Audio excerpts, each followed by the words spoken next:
Bueno, abra su Biblia, por favor, a la primera carta del apóstol Pedro. Apenas estamos terminando el capítulo 1. Capítulo 1, verso 15. Y vamos a leer voy a leer desde el 14 hasta el versículo 1 del capítulo 2. Así que cuando lo encuentre, por favor, me acompaña, poniéndose de pie.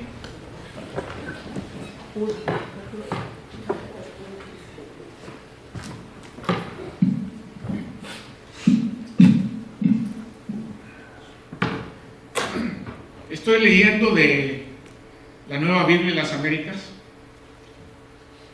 y dice así el verso 14: como hijos obedientes, no se conformen a los deseos que antes tenían en su ignorancia, sino que así como aquel que los llamó es santo, así también que sean ustedes santos en toda su manera de vivir, porque escrito está: sean santos porque yo soy santo. Y si invocan como Padre aquel que imparcialmente juzga según la obra de cada uno, condúzcanse con temor durante el tiempo de su peregrinación. Ustedes saben que no fueron redimidos de su vana manera de vivir heredada de sus padres, con cosas perecederas como oro o plata, sino con sangre preciosa, como de un cordero sin tacha y sin mancha, la sangre de Cristo. Porque Él estaba preparado desde antes de la fundación del mundo, pero se ha manifestado en estos últimos tiempos por amor a ustedes. Por medio de Él son creyentes en Dios, que lo resucitó de entre los muertos y le dio gloria, de manera que la fe y la esperanza de ustedes sean en Dios. Puesto que en obediencia a la verdad, ustedes han purificado sus almas para un amor sincero de hermanos, ámense unos a otros entrañablemente, de corazón puro, porque han nacido de nuevo, no de una simiente corruptible, sino de una que es incorruptible, es decir, mediante la palabra de Dios que vive y permanece. Porque toda carne es como la hierba, y toda su gloria como la flor de la hierba. Sécase la hierba, cáese la flor, pero la palabra del Señor permanece para siempre. Amén. Esa es la palabra que les fue predicada. Por tanto, desechando toda malicia y todo engaño e hipocresías y envidias y toda difamación, deseen como niños recién nacidos la leche pura de la palabra, para que por ella crezcáis para salvación. Vamos a ver. Padre bendito, Señor, gracias por tenernos aquí reunidos para alabarte con esos cantos, alabarte de corazón y en verdad, para alabarte por medio de poner nuestros oídos a tu palabra, Señor. Dirígela a cada corazón aquí presente. Redargúyenos, Señor. Convéncenos si hay cosas de las cuales tenemos que arrepentirnos y cambiar. Te lo pedimos en el nombre de Jesús. Amén. Amén. Tome asiento.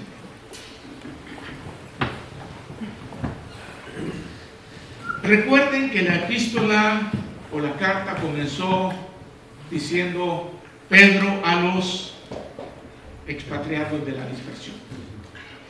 Y cuando analizamos esa porción nos dimos cuenta que eran gente como usted y como yo, que habían salido de su país natal y por X razones vivían ahora en diferentes estados, podríamos decir, de Asia Menor, lo que ahora es Turquía, en medio de una generación pagana que los acosaba, los perseguía, trataba de destruirlos debido a su fe en Cristo Jesús. El apóstol entonces les dice: recuerden que ustedes han sido escogidos por Dios con un doble propósito: salvación y obediencia. Ve ahí por el verso 3 más o menos. Para que reciban salvación en el postrer tiempo y obedezcan al Señor. Les dice también, eso de vivir en medio de una generación pagana los va a poner a ustedes bajo prueba.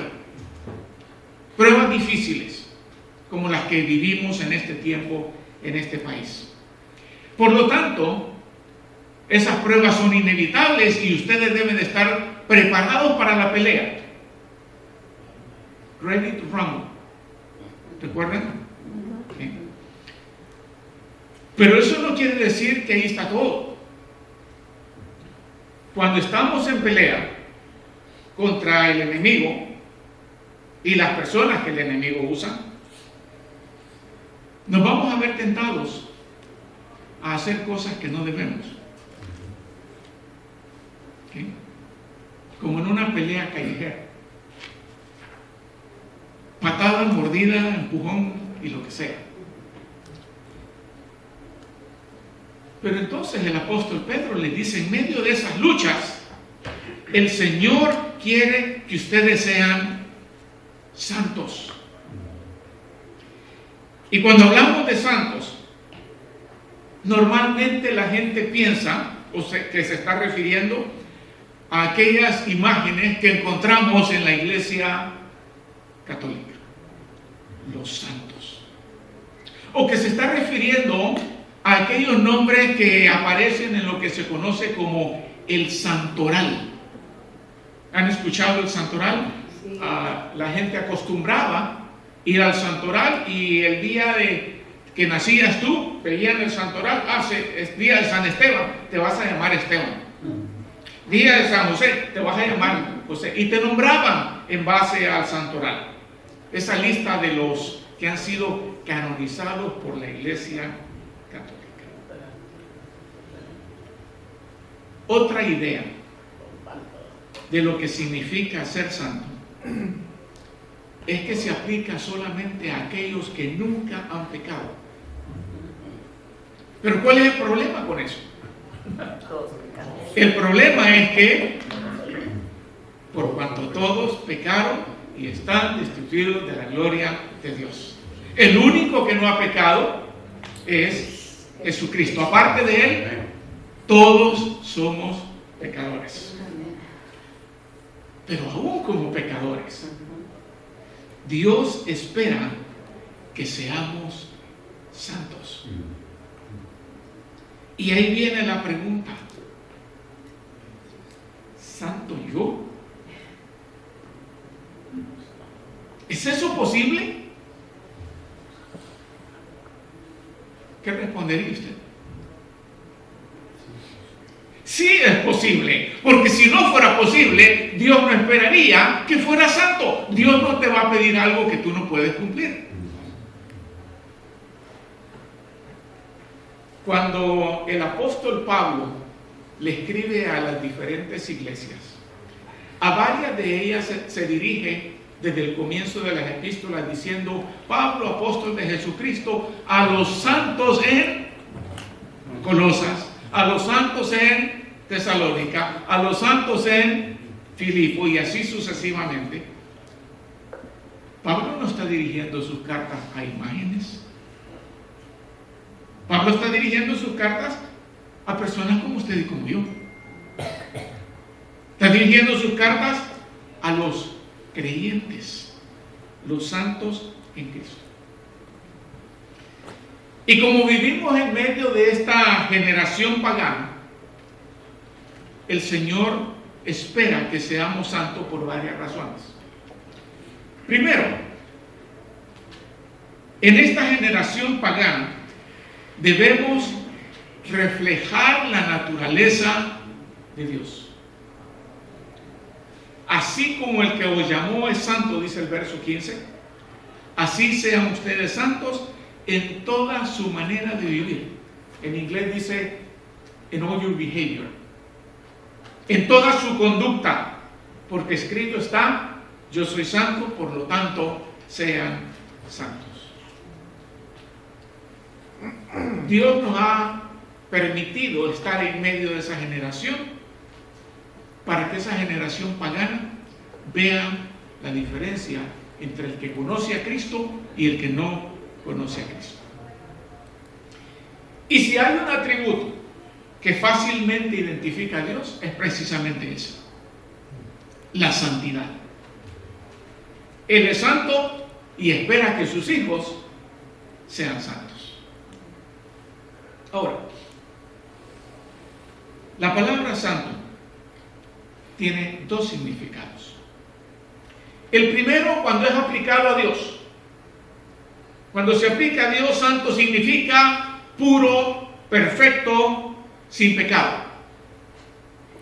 Y el segundo es cuando se aplica al hombre. Santo significa separado con un propósito, y hablamos de ese propósito.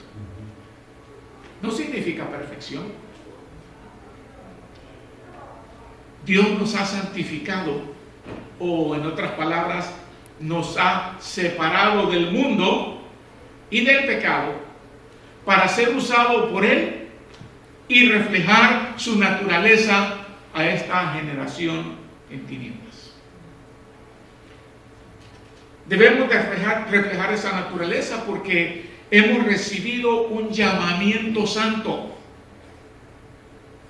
Dice Pablo en la segunda carta a Timoteo, en el verso 9, quien nos salvó y nos llamó con un llamamiento santo, no de acuerdo a nuestras obras, sino de acuerdo a qué? A su propio propósito y gracia, la cual nos concedió en Cristo Jesús desde la eternidad. Nos escogió desde antes de la fundación del mundo. Antes de que esto existiera, ya estábamos escogidos y nos dio un llamamiento santo. Y un llamamiento santo de un Dios santo con un propósito santo. Entonces, ¿cuál es ese propósito? Lo acabo de mencionar. Reflejar a Dios. Somos como espejos. Reflejar a Dios a esta perversa generación para que ellos también vengan al conocimiento de Dios. Como hijos de un Dios santo, debemos conducirnos en una manera que le dé honra a Él y que otros puedan ver en nosotros a ese Dios santo. ¿Eres hijo de Dios? Amén. Amén. ¿Eres cristiano? Amén. Llevas la etiqueta de cristiano. Amén. Dice la historia que Alejandro el Grande, aquel que hizo una conquista relámpago, el leopardo del libro de Daniel, que en su ejército había un soldado rebelde. No obedecía a las órdenes de los generales. Y los generales habían tratado ya de diferentes maneras y finalmente decidieron, con este ya no podemos, vamos a llevárselo a Alejandro. Le traen al soldado, el soldado con la cabeza agachada. Ya le informaron a Alejandro todo lo que está pasando. Y Alejandro le pregunta al soldado, ¿cómo te llamas? Y el soldado responde, Alejandro, Señor. Y Alejandro el Grande le dijo, si te llamas Alejandro, más vale que te comportes como Alejandro. Y aquí hay una aplicación directa para nosotros. Si nos llamamos hijos de Dios, comportémonos como hijos de Dios. Si nos llamamos cristianos, comportémonos como cristianos. reflejemos esa naturaleza santa del Señor, porque nos ha hecho un llamado santo, pero también nos ha comprado con sangre santa. Mira lo que dice el verso 18 y 19. Sabiendo que no fuiste redimido con cosas perecederas como oro o plata, de vuestra vana manera de vivir, heredada de vuestros padres, sino con sangre preciosa, como de un cordero sin mancha, la sangre de Jesucristo. Amén. Sangre santa para comprarnos, para redimirnos. La redención es una transacción comercial. En griego le llaman la apolutrosis, por medio de un pago, quiere decir eso. Pero es una transacción comercial que por medio de un pago, un esclavo pasa de ser propiedad de este a este que está dando el pago por él. Ese es el acto de redención. Y eso es precisamente lo que Jesucristo hizo. Éramos esclavos ¿de quién? Del diablo y del pecado. Jesucristo derramó su sangre, de la cual acabamos de mencionar, en la cruz, para pagar el precio, para que ahora seamos propiedad de Él.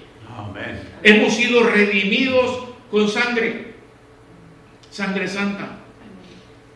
Y Pedro nos recuerda que ya no somos posesión del diablo, que ya no pertenecemos a la vana manera de vivir, que ahora pertenecemos a un Dios santo y que el precio pagado no fue un puñado de dólares, sino algo más precioso que eso. Algo más precioso de que cualquier cosa que haya en este mundo, comprado por sangre de Cristo. Como decía el canto, para aquellos que recuerdan ese canto. Comprado por sangre de Cristo, con gozo al cielo yo voy. Y si hemos sido llamados, si hemos sido comprados, entonces la consecuencia lógica es que seamos santos en toda nuestra manera de vivir. Parece que esto no funciona muy bien, pero vamos a ver. Ya, siendo santos en toda nuestra vida. Nuestra conducta es solamente un reflejo de nuestra mente y de nuestro corazón.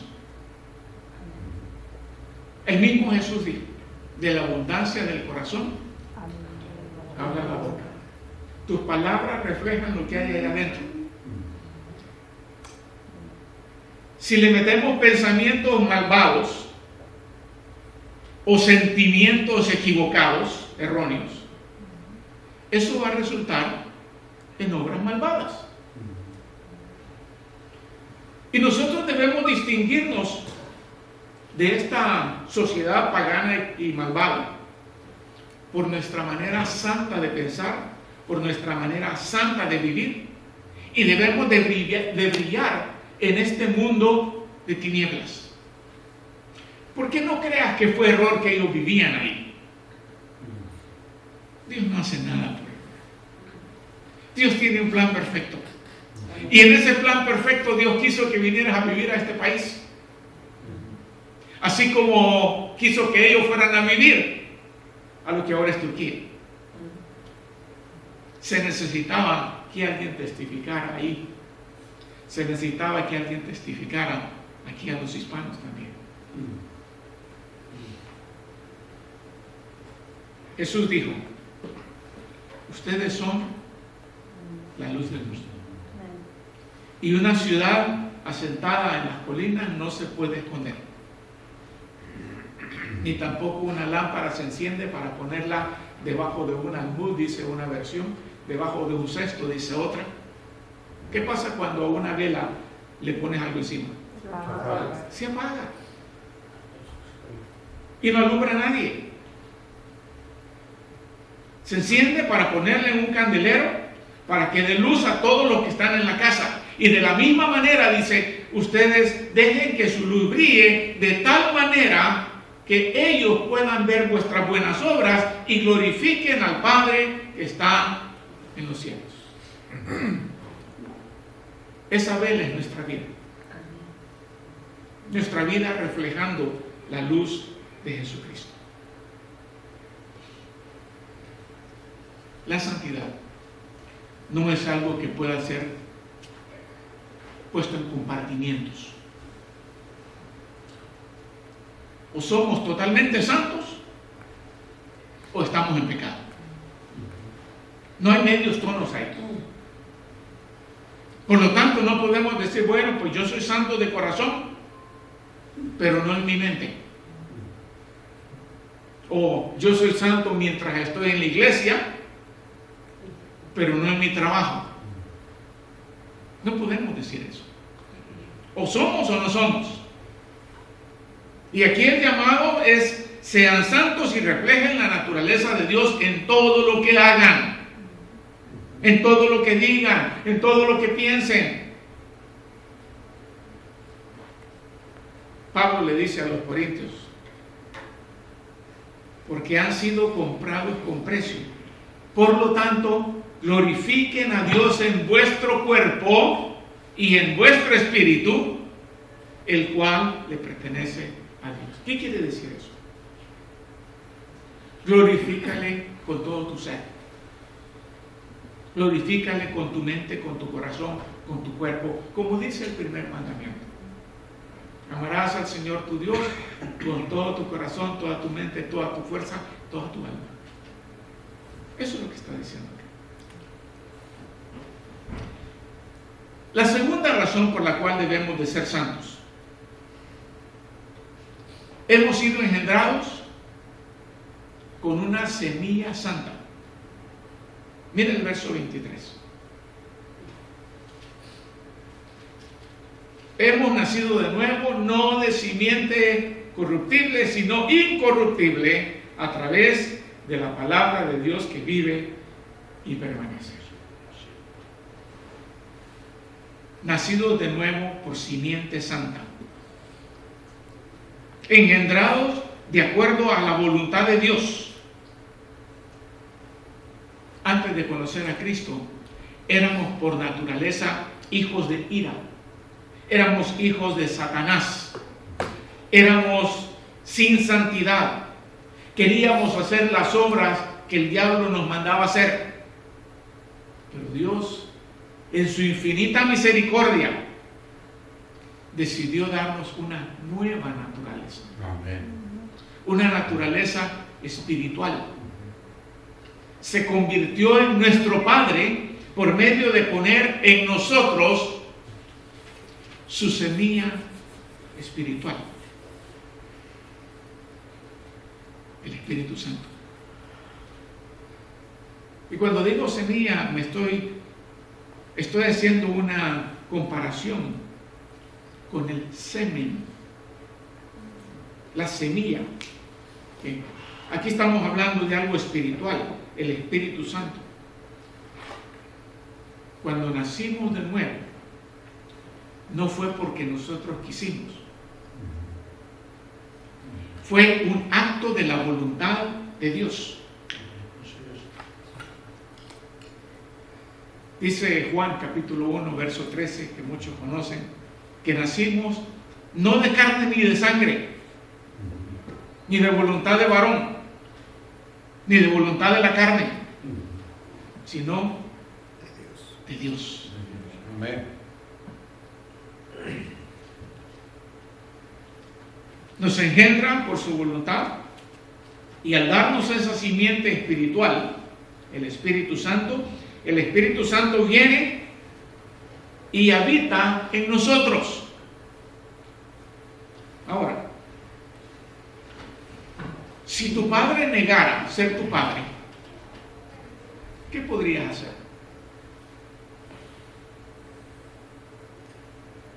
Tu padre físico. No, tú no eres mío. Y tu mamá dice, ¿cómo no? Tú eres el padre. ¿Qué podrías hacer? La prueba.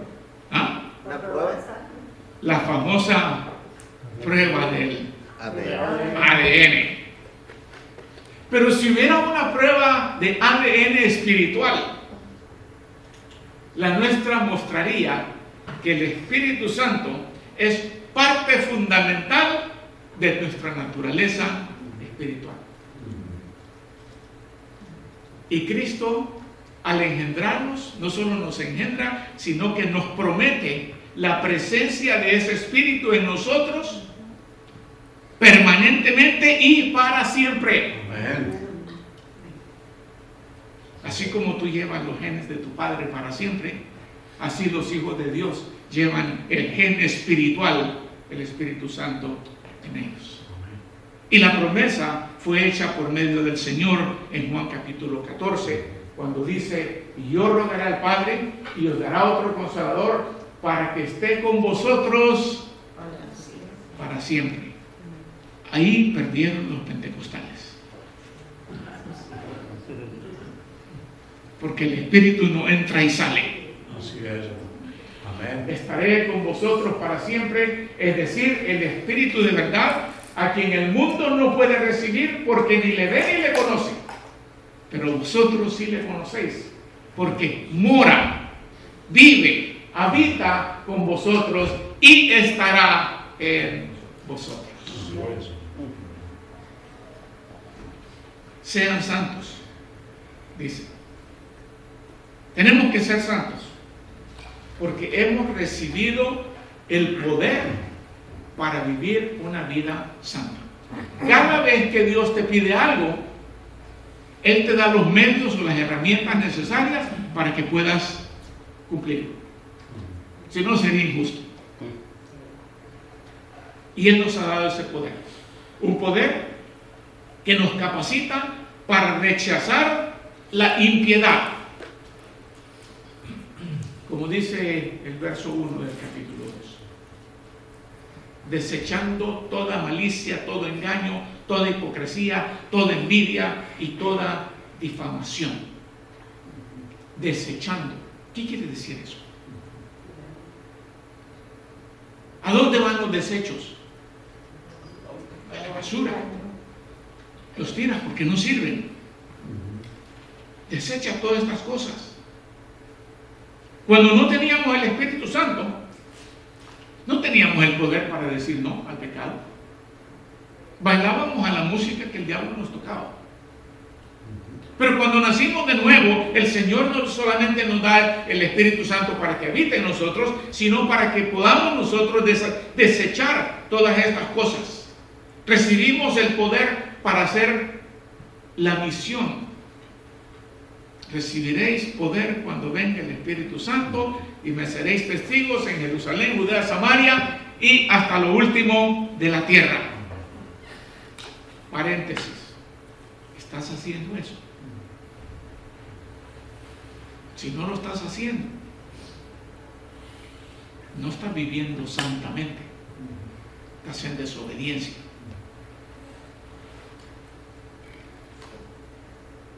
Nos da el poder para rechazar la iniquidad, la impiedad. Cuando Pablo le escribe a los Gálatas acerca de las obras de la carne y las obras del Espíritu, famoso capítulo 5, les dice Pablo, anden pues por el Espíritu y no satisfagáis los deseos de la carne. Porque la carne tiene sus deseos contra el Espíritu y el Espíritu contra la carne, y estos se oponen el uno al otro para que ya no hagáis las cosas que deseáis.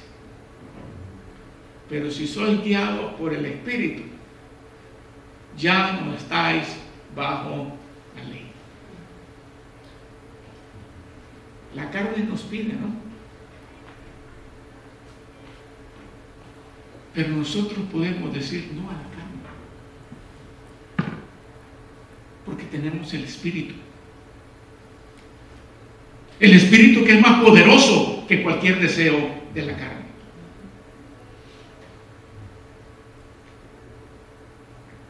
ese espíritu que nos capacita para mantenernos limpios en medio de esta sociedad sucia y perversa. Vivir en medio de una sociedad hostil y perversa es como trabajar en un taller de mecánica automotriz. ¿Tenemos mecánicos acá? ¿Tenemos a alguien que le guste la mecánica? Alguien que le guste trabajar, diga. Cuando trabajas en un taller de mecánica, continuamente estás expuesto a la suciedad, al aceite, a la grasa y todos esos asuntos. Todo el día. Los expatriados de la dispersión, donde quiera que iban, estaban expuestos a obras de impiedad.